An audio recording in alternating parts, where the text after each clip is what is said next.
Hi guys, and welcome to a battle between myself, in charge of the Wood Elves, up against Black Wolf and the fearsome Norscans. I feel like Black Wolf is quite a good Norscan leader name in general, so we're going to hop in here and have a quick little look at the armies. So, I've been trying something a little bit new recently. Today, hopped online and thought I'd give the Glade Guard a little bit of time in the sun. They're a unit that's not often seen, so I'll get to them in just a second. In our front line, we do have the Mighty Dryads. They are chevroned up as well, doing a nice defensive formation. We have quite a long line and one unit holding the flank down as well. These guys do pretty good up against Norscan front line in general. Big damage dealers, tear apart marauders and so forth, which you'll often see in this matchup. Now on either flank, we do have some Eternal Guard who are chevroned up themselves with silver chevrons, just to hold the line and make sure that my archers don't get swarmed. Just in reserves, we have the Winterheart Guard, regiment-renowned Eternal Guard, who are unbreakable, plus they do look a little bit more badass. Actually, they're pretty damn similar, but still, unbreakable units are very, very key for defending back line, so I quite like them a lot. We also have Loix Tricksters. These ladies are particularly vicious damage dealers against anti-large, here to deal with skin wolves, mammoths, and all those nasty threats. And then right in the back, we have the Wild Hunters of Kurnos. If you guys have seen much of my channel before, you know I absolutely adore this unit and bring it in a ton of Wood Elf matchups, once again here to protect the back line and deal with those large threats.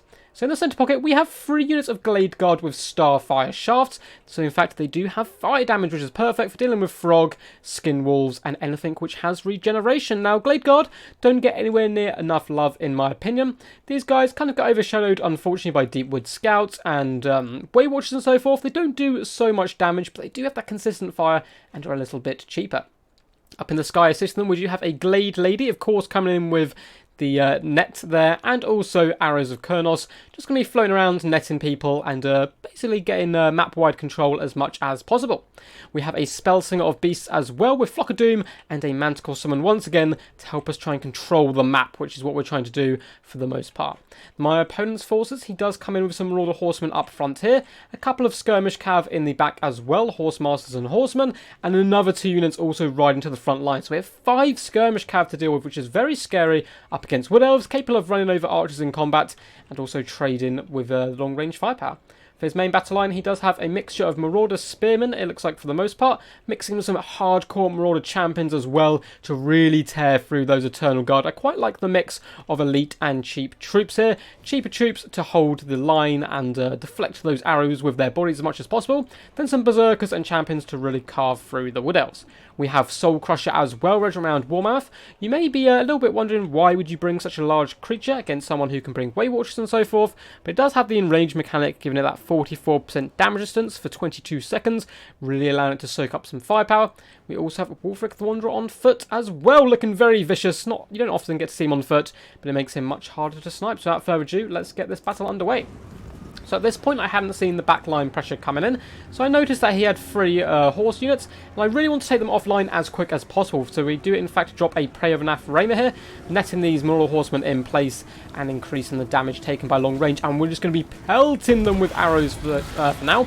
Also dropping a fat Flock of Doom on both of these units here, trying to get rid of the Cav as quickly as possible. We want to dominate the ranged force here, then hold back the enemy and allow the Glade Guard just to soak up as much value as possible.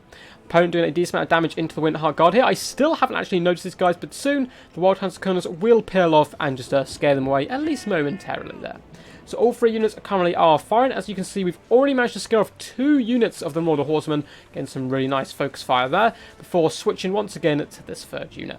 We did sneak forward with the Spellsinger, seeing if we could chase off any units, but there's hordes of Norscans going to be protecting these horsemen, so I thought it best to pull back there.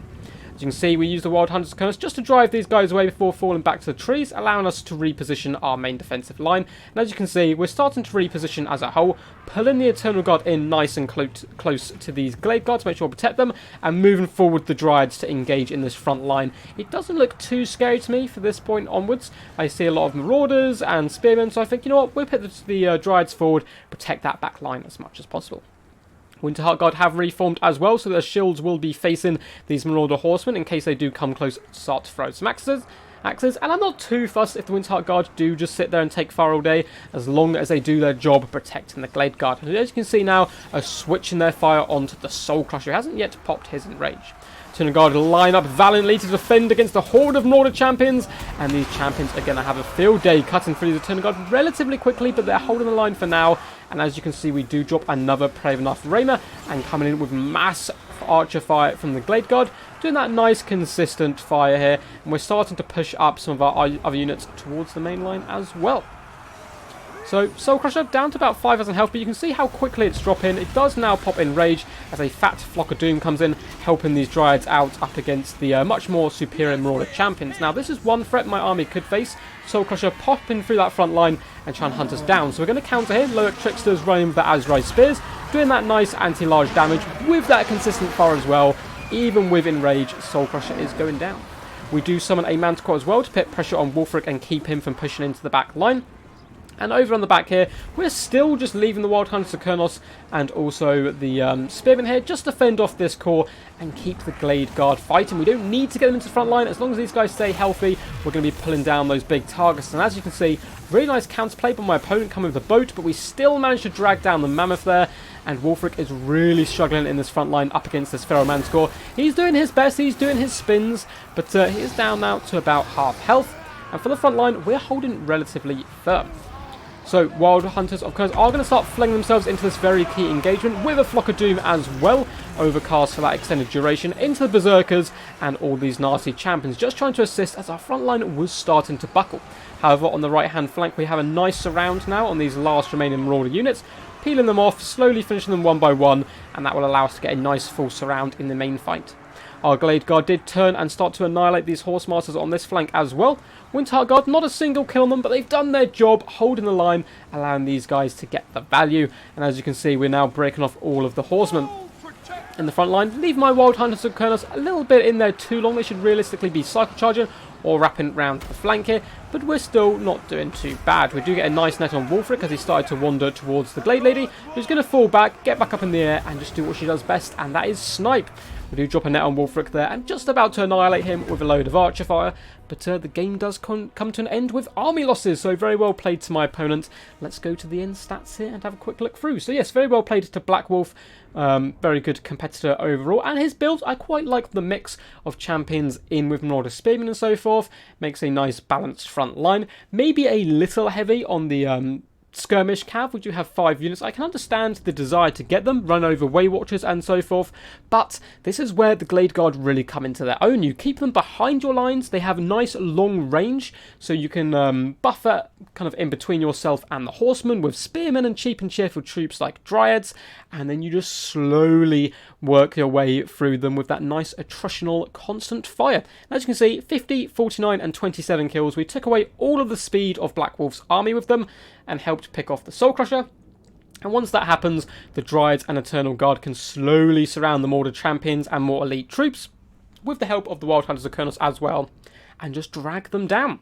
So overall, I quite enjoyed this game overall. Played a couple of games today with the Glade Guard. I think I got 3 or 4 in, and they were pretty damn successful. Once or twice they got a little bit overrun and other elements of my army had to carry, but a build like this I think can work. So I would definitely recommend giving the Glade Guard a try. They're kind of the unwanted cousin or unwanted child of the family, unfortunately, compared to the better troops. But if we quickly actually go into custom, we can give you a little better look at their stats. So hop into a custom battle.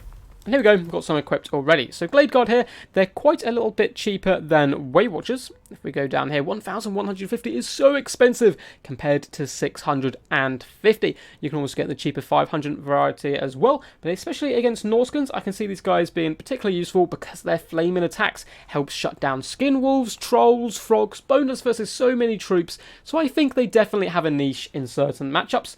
They also have really decent range overall of 170, a lot of ammunition, and overall doing a decent amount of damage output. So I hope you guys did enjoy this battle, seeing the Glade Guard finally in action. If you did, please do consider leaving a like and subscribing and all that good stuff. If you want to support the channel or get your replays on the channel or want to get involved in tournaments and so forth that I host, I have a Patreon and a Discord account in the description down below. So until next time guys, peace, and stay awesome.